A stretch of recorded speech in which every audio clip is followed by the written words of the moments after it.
So, I would like to thank the organizers for inviting me to give this final talk here, and also thank you for coming at the very end of this big, nice, but demanding conference. Let me start with a quote from the book of Charles Weibull on homological algebra, which starts with these two sentences. Homological algebra is a tool used to prove non-constructive existence theorems in algebra and algebraic topology. It also provides for obstructions of carrying out various kinds of constructions. And my work, or the work I will be talking about, fits into so-called set-theoretic homological algebra, where there's, I think, an extra feature that this kind of algebra enables to study infinitely generated modules or representations, kind of ignoring the properties of the finitely generated ones. For example, I think you've heard the talk of Lydia or maybe Michal Herbeck on the structure of tilting classes over commutative rings, or commutative Noetherian rings. There, the finitely generated tilting modules are projective, so they don't help you to understand. But still, you can do the theory using homological algebra and this set-theoretic homological algebra. This talk will be about a problem, about one of the obstructions that come up in the sense of Weibull, namely the obstructions for the approximation theory. So let me start with a motivation. I will explain some of the terminology later on, but just to give you the basic picture which troubled us, and that was the motivation for our work. So for me, the finite type class, the typical finite type class, are the projectives over an arbitrary ring, in the sense that any projective module can be decomposed into a direct sum of small modules. So to understand the projectives, you need to understand the small ones, and often they are very small, as you know, for art in algebras. That's the Kaplansky theorem. So countably presented are enough for that case. So they are really the well-behaved, the good guys. There's also the tame class, the flat modules. These are the same as projectives if the ring is perfect, so there's no problem. But if the ring is not perfect, so for example, commutative Noetherian codimension bigger than 0, then these modules are different from the projective ones. They are never decomposable in that case, so you don't have the nice property of the projectives.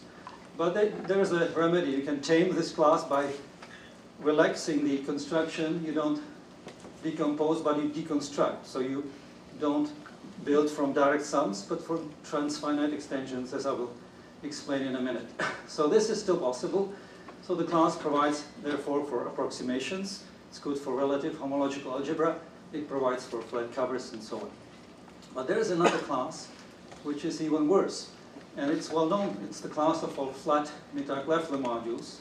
So these live between the projectives and flat modules. Again, if the ring is not perfect, they are different. And the result I will mention here is that this class is even really a wild one, or the ugly one, because it's not even deconstructible. You cannot build it. Not only you cannot decompose, but you cannot build it from small pieces by arbitrary transfinite extensions. And therefore it doesn't, and even it doesn't provide for approximations.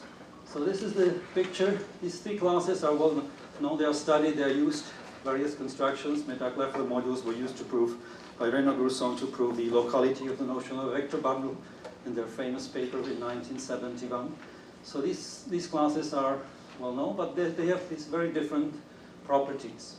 So the motivating question I will address here is whether this kind of picture or phenomenon is rare, or does it occur more frequently, and does it possibly occur even for finite dimensional algebras, so art in algebras? And we will see that the answer is positive in both cases. So let me first fix the notation. I already mentioned some of this.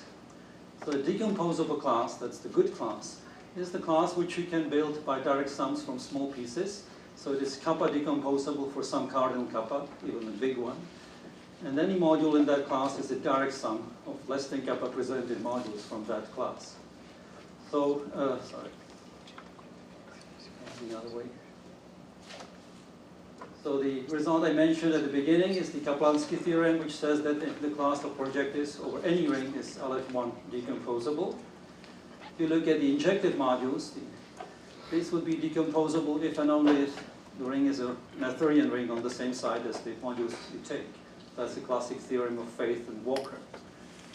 And if you want all modules to decompose, that's equivalent to all modules to be Aleph not decomposable by a result of Huisgen-Zimmermann, and this is very rare. This is just the case of right pure semisimple ring. That's if and only if. So you don't have this property in general. Very rare. And in fact, the point is that if any module, which is a sum end of a product of copies of M, is decomposable, then the module must be sigma pure injective. That's a very strong property which was mentioned in several lectures here. So not only the module, but any direct sums of copies is pure injective. So that's the decomposability. But as I said, if the ring is not right perfect, and that means either equivalently that the projectives are different from flat, or in a simpler way, that there's a strictly decreasing chain of principal left ideals, as denoted here in the ring, then the class of all flat modules would not be decomposable. So there's no cardinal number such that any flat module would be a direct sum of less than kappa presented flat modules. And in fact, it's even worse. For example, in abelian groups, it's well known for years that there are arbitrarily large indecomposable flat, that is torsion-free abelian groups. There's all this business of black box constructions. So this class is not good, but as we will see, it is tame. So what is tame? For that, you need to tame the class, you need transfinite extensions. So this, for this, I will take a class of modules, and I will say that the particular module M is A-filtered, or a transfinite extension of the modules in the class A. If this is witnessed by existence of a chain of submodules, starting from the zero submodule M0, reaching at some point, doesn't matter the sigma, the length is irrelevant, reaching M, and on the way, there's an incremental progress. The consecutive factors are isomorphic to the elements of A, so A measures the progress in the sequence, and this chain is continuous. That is, each member with a limit index is the union of the previous ones. So this is a transfinite extension or filtration of a module, A filtration. So the notation will be filled A for the modules in this class, and the class will be filtration closed. It's closed under this kind of construction. Note that this construction covers ordinary extensions. These are just of length 2, sigma is 2, or 1, depending on the notation. And it also covers direct sums. You don't say what happens, just know that the factor is in A, but the extension may split, and then it's a direct sum, of course. So this is a much more general construction. For example, if you start with simple modules for the class A, then in this way you get all semi-Artinian modules. While if you do the usual direct sums, then you get only the semi-simple modules. So this is really giving you much more. And an important result by Eklof is that the classes closed under filtrations are quite common in homological algebra. Whenever you take any class C of modules, and you look at the kernel of the contravariant X functor, then this class will be closed under filtrations, under this kind of constructions. So this immediately has consequences that many classes studied in homological algebra are filtration closed. For example, modules of bounded projective or flat dimension, as noted here. So what is a deconstructible class? This is the analog of decomposable class, except that you allow for this filtrations rather than direct sum decompositions. So this is the terminology of Paul Eklof from his Barcelona notes. A class is deconstructible if there's a cardinal kappa such that it is kappa deconstructible, and that means that you can build every module by transfinite extensions using small modules in the class, namely less than kappa presented modules in the class. So A is filled, A less than kappa, that's the notation. Now with this, of course, any decomposable class is deconstructible, that's clear. But also these classes Pn and Fn, for any n, modules of bounded projective or flat dimension are deconstructible. And as we know, for example, F0 is not decomposable. And more in general, for each set of modules as opposed to a proper class, you take the double perp, so you compute the kernel of the covariant X and the contravariant, then this double perp of a set is always a deconstructible class. In fact, you know how it looks like. It consists of direct summands of S-filtered modules if S contains the regular module. So there's a lot of classes of this form. And at some point, when this was discovered, it seemed that any class, any studied in homological algebra fits in this picture, so it's deconstructible. If this were true, then we would have a lot of material for relative homological algebra. Why is that? So let me first recall the terminology. So what is a approximation, pre-cover or right approximation in other terminology? So if I have a class of module, I will call it pre-covering if for any module in the module full category you have a homomorphism from an element of the class F, this horizontal one, such that for any other homomorphism from A prime to M, F prime, this homomorphism factors not necessarily uniquely, but factors through F. So this is the notion of an A pre-cover or a right A approximation in Auslander's terminology. If the map F is minimal, then we call this an A cover. If moreover it's minimal. Minimal means that if you try to factorize F over itself, you can do it only with an automorphism of A. And the point is that these covering or pre-covering classes provide for approximations and make it possible to do relative homological algebra, replacing essentially projectives by the modules in the class A, which is pre-covering or covering even.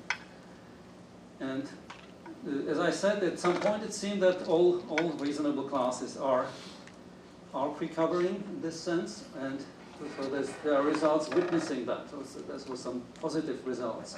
First of all, this is a result by Stovicek that all deconstructible classes are pre-covering.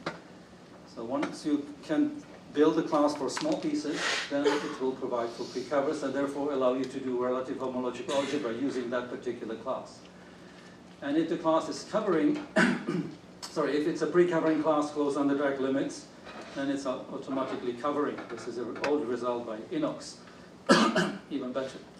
So in particular, these double perps are always pre-covering, and as I said, they are not so. You know what the class consists of, though it doesn't seem at first sight. It's just easily described as the summands of S-filtered modules if the regular module is there. So for example, the flat cover conjecture just said that class of a flat module is covering. It's proof for already almost 20 years ago. And similarly for the classes of bounded flat dimension, the classes of bounded modules of bounded projective dimension are pre-covering for the same reason. They fit in this picture of double perp of S. Okay, so at this point you may think all classes are pre-covering, or all classes study homological algebra. But as I indicated in my motivation, this is not always the case, and the reason why there's a problem is actually in the structure of the countably generated modules. So if you want to go more deeply in the problem, you will go actually to the structure of countably presented modules. And the modules that come up here we call bus modules. So what are they? You take any ring, a class of countably presented modules, and you just look at countable direct limits of the modules in C. So they're just easy, because a countable direct limit is a direct limit of a chain. So they're just limits of such chains as there, F0, F1, and so on, where Fi are in the class C, and the small Fi are just some homomorphisms. And the limit of this will be a bus module over C. So that's not particularly complicated, I think. And there's the reason why I call these modules bus modules is because they actually first appeared in the important theorem of Hyman-Bus, so-called Theorem P, in the 1960s in his PhD thesis. And there the modules were built from, there the Fi were just the regular modules, and the homomorphisms were multiplications by elements Ai, where Ai are the elements witnessing that the ring is non-perfect by the chain at the very bottom line. If the ring is non-perfect, there's such a chain of principal left ideals, and you can use these elements AI to, and their multiplication by these elements on the left give you a right homomorphism. So you have a bus module of very simple structure, with a very simple structure, just repeating R and multiplying all the way. And this direct limit is an important module in the theory of perfect or non-perfect rings. So these are called classic bus modules, because these are the modules that first appeared on the scene and later were generalized in this way. And they will play a role later on, so that's why I'm taking so much time on this. Now let's look at these ugly modules, the flat Mittag-Leffler. They were already presented at this conference, for example, in the talk of Manuel Izuriaga. But I think I should recall the definition. This can be, as any interesting notion in algebra, this can be defined in like 5 or 6 equivalent ways. So I just choose one and mention maybe 2 of the 5 later on. So the classic definition uses just tensor product. Flat Mittag-Leffler means the tensor product is exact, so it's a flat module, and the canonical map, the tensor with the product of any system of left modules into the product of the tensor products, is a monic map. So this is the definition. So I will denote by Fm the class of all flat Mittag-Leffler modules. So since they are flat, they live inside flat modules and they contain all projective modules. That's easy to see. So this is a kind of intermediate class between flat and projectives for any ring. Of course, if the ring is perfect, everything coincides. That's not the interesting case here. So that's what is said here. They have some nice closure properties. They are closed under filtrations, and they are closed under pure submodules. So they look like a good class for homological algebra.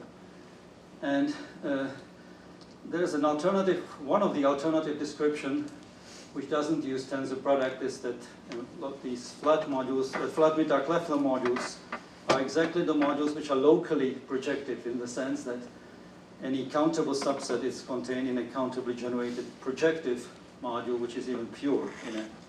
So there's a dense system of pure projective submodules. In particular, the countably generated or countably presented flat modules are projective. So the fun starts with the uncountably generated. There the trouble starts. Okay, so what's the relation of these modules to the approximation? So as I indicated in my motivation, this class doesn't work well with approximation. So once it's different from the projectives, that is, the ring is not right perfect, then this class is not pre-covering and hence not deconstructible. So in other words, for any cardinal, you find a flat Mittag-Leffler module which cannot be built by for any cardinal kappa, by less than kappa presented flat Mittag-Leffler modules by transfinite extensions. So that's quite surprising. And the idea of the proof, as I said, relies on the existence of a particular bus module, in this case the classic bus module. And the proof uses a new kind of combinatorial or set-theoretic homological algebra object, the tree modules. But before I explain how the proof goes, at least it indicate that, and what the tree modules are, let me make an interlude, because I think it's fair to say that this is not the first result proving that some interesting class of modules is not pre-covering, though it has all the relevant closure properties for being pre-covering or providing for relative homological algebra. And that's the work by Sauer and Schellach on Whitehead groups. That's, of course, restricted to the setting of abelian groups. An abelian group is said to be Whitehead if any extension of that group with Z is 0. Or in other words, if you try to extend Z by G, it will always split. And the class of all Whitehead groups is denoted by W. There's a missing perp there. So it's the left perp of Z. Yeah, sorry for that.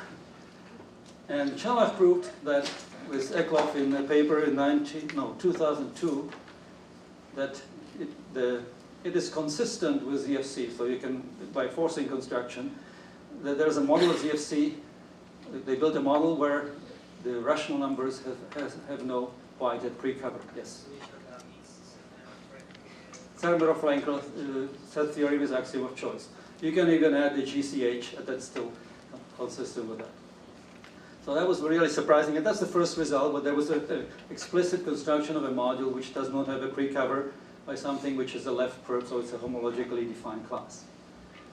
But it's a very complicated proof. You need forcing, and it's really, well, but it's only a consistency result, because, as you probably know, this solution of Whitehead problem by Sherlock in 1974 contains the proof of the other fact that there is another extension of ZFC, namely the one with the Gödel's axiom of constructibility, where the Whitehead groups are free. And free groups, of course, provide for a pre-covering class, free abelian groups. So this result is independent of ZFC, so you cannot prove it algebraically. Yeah, so if you want to prove something like that, you should do something else, of course. I mean, if you don't want to prove it in ZFC. But anyway, there were some ideas which were very helpful. And for example, the tree modules actually were first used by Sherlock, but in a specific setting and a different way. But I think I should pay credit to him, even if the construction was done independently eventually. So what is that?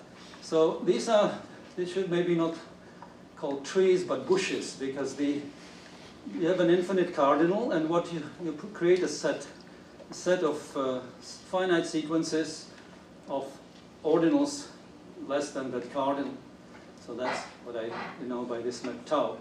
So it's a map from n to kappa for some finite n. So you just select an n tuple of ordinals less than kappa.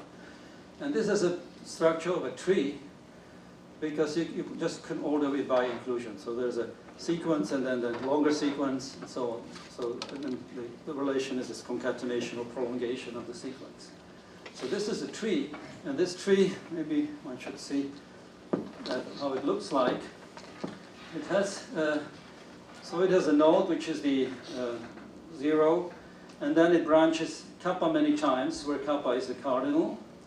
And at each node of length 1, again, there's a lot of branching.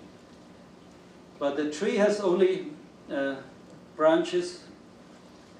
So each node has kappa successors, but each branch is only of length omega.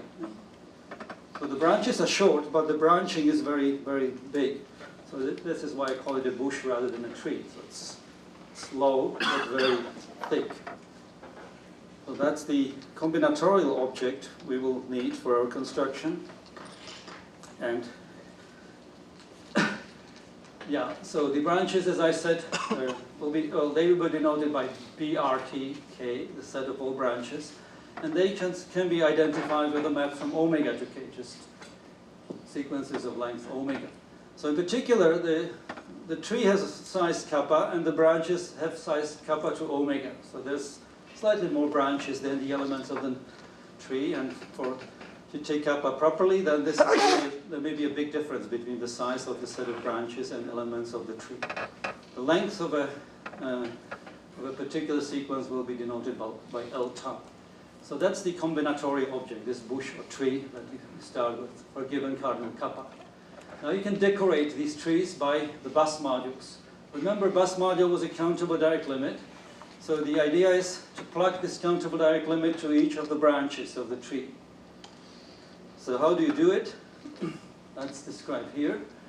So the resulting module will live in between the direct sum of these FLT, or over all finite sequences, and the direct product. And it will be defined as follows. So for each branch and each element of Fi, we define an element of the product, so an infinite sequence in general, such that if you restrict the branch to I, then the value of that element will be a given element x in Fi, and then you just use the maps from the bus module. So in this notation here, so the bus module, so something like this. Here I use actually G naught, F1, and so on. So that's the basic thing. And here you just plug in F0, and there's F1 here. And the map going up is G1, and so on. So you just plug this particular picture, becomes part of the decoration of each particular branch of the tree, or the bush.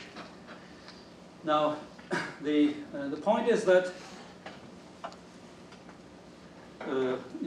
well, that's just the definition. So this is what you do for one particular branch and an element of Fi, and now you just sum all up. So you said you take all these elements x nu I, where x runs over Fi. This is a submodule which is still isomorphic to Fi, submodule of the product. And then you take the direct sum of all those over all i's less than omega, and then you sum all these x nu over all branches.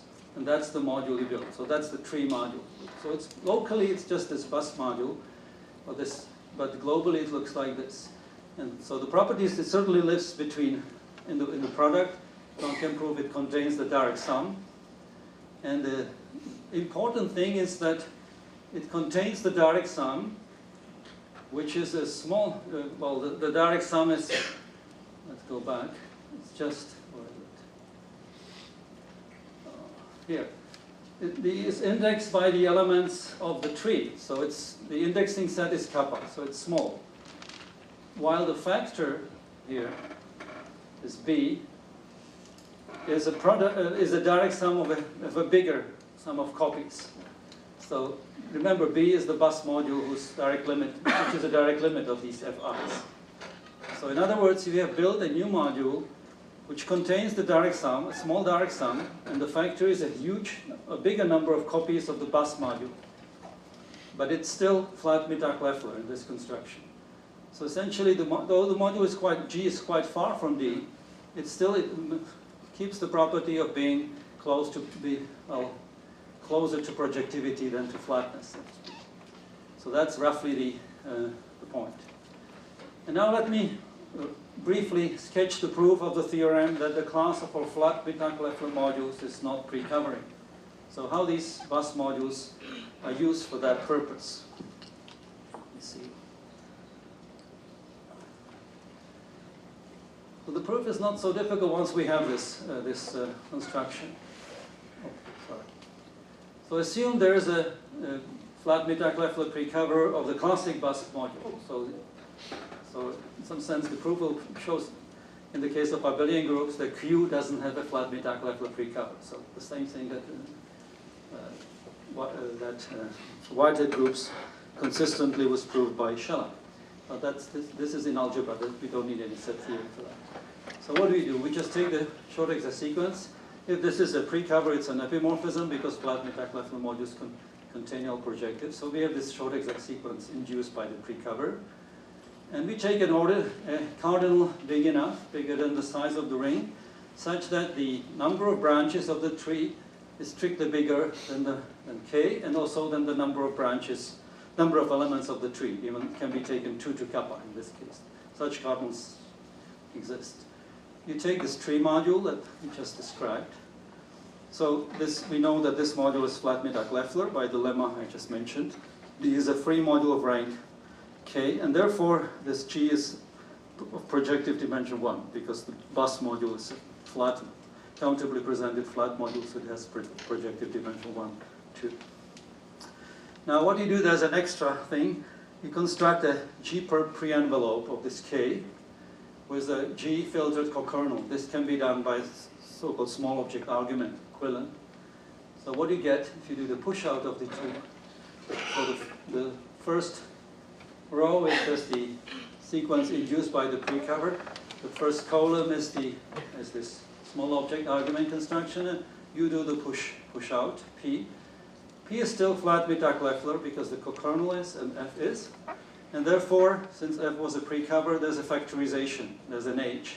I don't have a pointer, unfortunately, but you can imagine there's an H going from P to F, because which has the property that if you do H and then F, you get G. And then just if you compose this with epsilon, the map going down, then this is F. And then from this, it follows that K plus the image of this new H is still F. Now you restrict to this submodule E and look at the induced exact sequence. So that's this one on the top. So that this is still an epimorphism. F restricted to the image of H maps onto B, and the kernel is image of H prime. And because the module G had projective dimension 1, and E is in the orthogonal class of G, also this image is there. And now you do a simple computation, apply the contravariant home on this sequence, on the tree-module sequence, and then you get an epimorphism from home D to this image into the X, into the huge product of X1. Now the first module is small. It has cardinality kappa to kappa at most. So less or equal to the 2 to kappa, while the other, if it's non-zero, it is 2 to kappa. So this, in this strange way, you prove that this X on the right, or in the middle in that sequence, vanishes. Since it vanishes, the upper sequence there splits, but then also the restriction of M into image splits, and so does the pre-cover, which is not possible because the bus module is not Flatney-Leffler. It is countably presented, but not projected. So this is the proof. So it just uses 3 components. Well, the assumption, the bus, the tree module construction, and small check argument. Then you just play with that. Okay. That's not all. This proof is just a very simple step of a much more general lemma, which was proved by Jan Sharok, which shows the following, that whether or not a class of our so-called locally C-free modules is pre-covering or not is decided on a countably presented object on a bus module over that class. If all bus modules over that class belong to that C, then all pre-covers exist, but if not, then if there's a bus module which is outside, then this will not have any L pre-cover. I will explain the meaning of these notions later on. Okay, so now, as I said, my question was whether these motivating problems expand. They are serious problems, or they are just anomalies in non-perfect rings. And unfortunately, they do extend, and the way to see it is via using the tilting theory, this kind of large tilting theory. So I think you've seen this definition before, but just to fix the terminology, I will take a tilting module to mean a module of finite projective dimension with no self-extensions in this strong way, line 2, and then the usual condition that there's this approximation of the regular module where the terms Ti are some ends of direct sums of copies of T, but possibly infinite direct sums of copies. So that's the definition of a large tilting module, or Stefan Kenny calls it I-tilting, or Italian tilting module. So that's it. So these are the modules that were important for the talks of Lydia and Michael Herbeck and some other people here. So there's always a tilting class, I call it here right tilting class, the intersection of the kernels of X from 1 on. And the left tilting class is the double perk of that. Now what's known even in this generality, the kernel of this class, the intersection of the 2 tilting classes is just at T. The right tilting class is of so-called finite type. So you can find a set of modules of finitely presented modules of projected dimension at most n, such that the class is just the X orthogonal class of this set S. And the left tilting class is Lf1 deconstructible, so it can be built by transfinite extension from countably generated pieces. And therefore it's pre-covering, and moreover it lives in the limit closure of the finitely presented modules there. So this is just classic stuff. Now, I mentioned the sigma pure injective module, but there is a slightly more general notion that we will need here. A module is sigma pure split, provided that each pure embedding in at T splits, as it's written there. In at M splits, and M is the module. So for tilting module, this is equivalent to exactly to the condition that the left tilting class is closed under direct limits. This was proved by Lydia and me some years ago. So for example, if you look at the zero-dimensional tilting module, the regular module, and the tilting module has, of course, projected dimension 0, and it is sigma pure split if and only if the ring is a perfect ring. So here you see that probably this notion will play some role. It's kind of generalization of perfectness to higher dimensions. Let me also remind you that any sigma pure injective module is sigma pure split, and any finitely generated module when Artin algebra tilting module will be sigma pure injective. So these are sigma pure split. Okay, so what is this generalization that I aim at? So I want to generalize the class of all flat Mittag-Leffler modules using tilting theory. So I have this large tilting module, and I call it a module locally T-free, provided it possesses a set of submodules which witnesses to the local freeness. This set consists of small modules, countably presented modules from the left tilting class. Each countable subset is contained in something from that witnessing system, and it's closed on the unions of short chains, countable chains. So this is locally T-free. The class is denoted by L. Now, for countably generated module, that doesn't give you anything new. They are locally T-free if they are countably presented in the left tilting class. So again, here the game starts with the bigger modules. Now, how can you see the flat Mittag-Leffler modules come into this picture where you take for t equals r? So in general, the locally T-free contain the left tilting class and live in the limit closure of the finitely presented module. And if you take t equals r, you get exactly the picture we had before. The left tilting class are the projectives, the limit closure are the flat modules, and the locally T-free or R-free are the flat Mittag-Leffler. So that's a zero-dimensional case, but there are many other cases, as we will see. So what's the relation to approximations? So as you may expect, the thing I was proving for flat Mittag-Leffler modules extends to this general setting once you have a tilting module which is not sigma pure split. So the deconstructibility of the class L, or its being pre-covering, that is suitable for homologic algebra, is equivalent to the property of the tilting module to be sigma pure split. So once the module is not sigma pure split, you have the same pathology as for the Mittag-Leffler modules as noted here. Okay. Now let me mention one more problem which is still open, and this construction gives a partial answer to that, because we could prove with Lydia and Jan Sharov that L is pre-covering if and only if the left tilting class is closed under direct limits, if and only if these bus modules over finitely presented modules in A live all in A. So you can test this closure property on countably presented modules.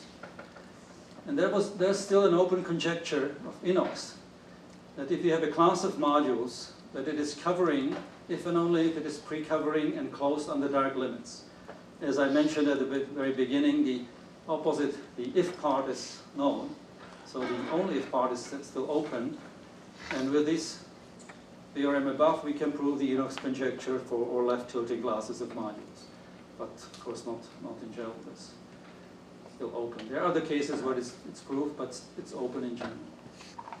And now, of course, we are at the conference on representation theory, and of course, representation theory is most important for finite dimensional algebras. I mean, in the setting we are here. So I should provide an example over finite dimensional algebras. Of course, the module will not be finitely presented, that's clear, because finitely presented tilting modules are sigma pure injective, so there's no chance to use any finitely presented module. But still, you can do it if you have an arbitrary, indecomposable, hereditary finite dimensional algebra of infinite representation type. And so there you know that there are these, so, okay, so this is I take the tame case, but you can do it even for the white case. So in the anyway, you always have the pre-projectives, pre-injectives. So that I need the pre-projectives. And the rest is regular. In the case of tame algebras in general, it's more complicated, but I will speak about the P, indecomposable pre-projective modules. This is a set of, or representative set of those, is a set of modules of projective dimension 1, finitely presented. So the right perp of that is a right tilting class. And there's a tilting module responsible for that class. This tilting module is called the Lucas tilting module.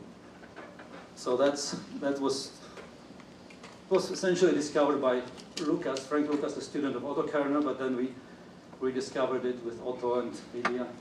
We proved some properties. The left tilting class is the class of all bare modules in the sense of Ringel.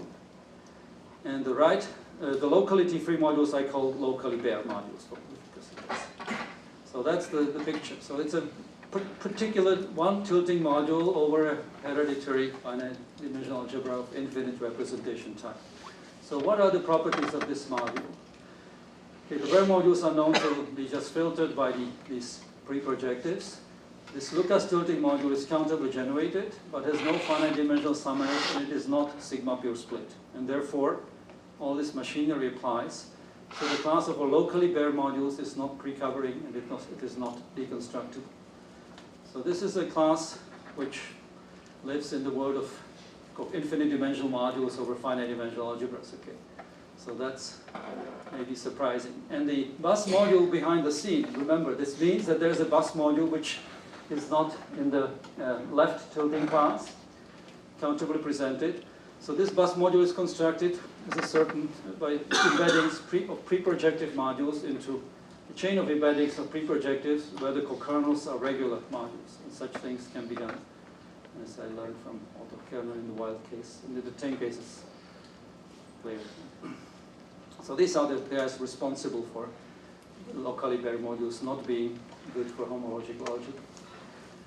Okay, and let me finish by an application, a recent application of these tools, of the tree modules, to solving a completely different problem, which is only vaguely related to pre-covers or approximations. In fact, the problem goes back to Auslander years ago. It was recalled by Henning at this conference in Spineto 2 years ago, or was it maybe? Yeah. So there were some cases where people could answer the problem, but there was no general idea what to do. And these tree modules really help you to answer the question. So what is the question? So remember, we have heard this here many times. If you have a ring and a module, a morphism from M to N is right almost split, provided the following are equivalent for any homomorphism to this target N. F factorizes through F, and G is not a split epimorphism. So this is an almost split map in the sense of Auslander. Left almost split maps are defined dually, and almost split sequence is just a Schrödinger sequence where the left map is left almost split and the right map is right almost split. Everybody knows this. Yeah. Auslander proved that if you have an indecomposable finitely presented module with local endomorphism ring over any ring, then there exists a right almost split morphism ending in that module, and if it's not projective, then there's even an almost split sequence as above. So this was the positive case. And in the proceedings of the second Oklahoma conference, he asked whether there are any other settings where this thing works. So are there any other examples of right almost split morphisms in modular for a whatsoever ring R? And this was open until Sharroch was able to answer this in the negative, that is to show that the construction of Auslander is optimal in the sense that if you want to have a right almost split morphism ending in a module, then the module must be finitely presented and its endomorphism ring must be local. So there's no way otherwise. And the proof is using not exactly the tree modules as I always define them here, because it's by induction on the size of the module. So what you do, you use longer trees, so there are no more bushes, but real trees. You use the well-ordered direct limits of some length of regular cardinals, but otherwise it's similar. This pre-covering property is essentially a factorization property. Here the almost split is also a factorization property. So there are some similarities, but technically this proof is much more involved. So it needs trees with similar construction, but for trees with branches of arbitrary length, of regular cardinal length. So it's technically much more complicated.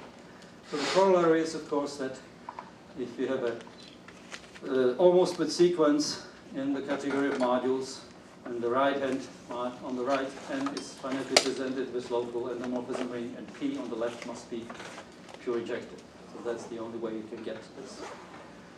Okay, so that's essentially the talk I wanted to give. Here's the literature. particular, number 3 is this very nice work of Charlotte Carrot, which is now just still a preprint available in the archive. And before I finish, I think it was not random that I was chosen as the last speaker, because as some of you may know, the next ICRA is going to take place in Prague at our university. Probably we use some premises of the Czech Technical University as well.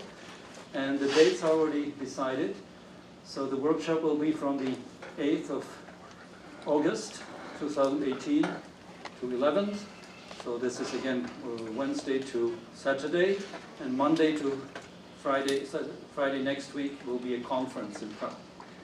And I wanted to put a better picture there, but I cannot do it in Beamer, so I just to encourage you to attend the ICRA. I have another picture here. Let me finish by projecting this other stuff. I managed to do it. Yeah, so that's Prague. So you are welcome to attend, to take part. Thank you.